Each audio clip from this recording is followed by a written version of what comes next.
এবারের বিপিএল আসরে রংপুর রাইডার্সকে কোনোভাবেই থামানো যাচ্ছে না। একের পর এক তারা ম্যাচ জয়লাভ করে চলেছে। আজ তাদের প্রতিপক্ষ ছিল শক্তিশালী ফরচুন বরিশাল। তাদেরকে 198 রানের টার্গেট দেয়, যেটা মূলত সহজ ছিল না। দর্শকরা ভেবেছিল হয়তো এবার প্রথম রংপুর রাইডার্স পরাজয়ের স্বাদ বরণ করতে চলেছে, কারণ তাদের শেষ ওভারের প্রয়োজন ছিল 26 রান।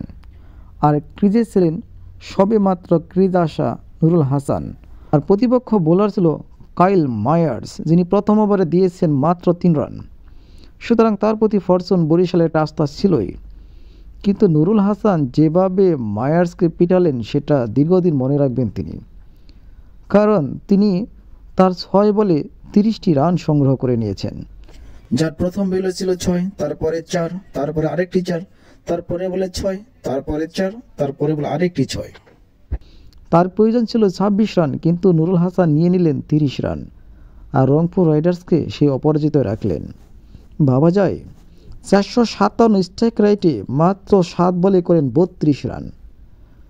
এই কারণে তিনি ম্যান অব দ্য ম্যাচও হয়েছেন। তো নুরুল হাসান যেভাবে ব্যাট চালাচ্ছেন তাতে ধরে নিয়েও যায় জাতীয় দলে কামব্যাক করা তার মাত্র সময়ের ব্যাপার।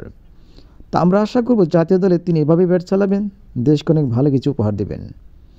কংগ্রাচুলেশন নুরুল হাসান।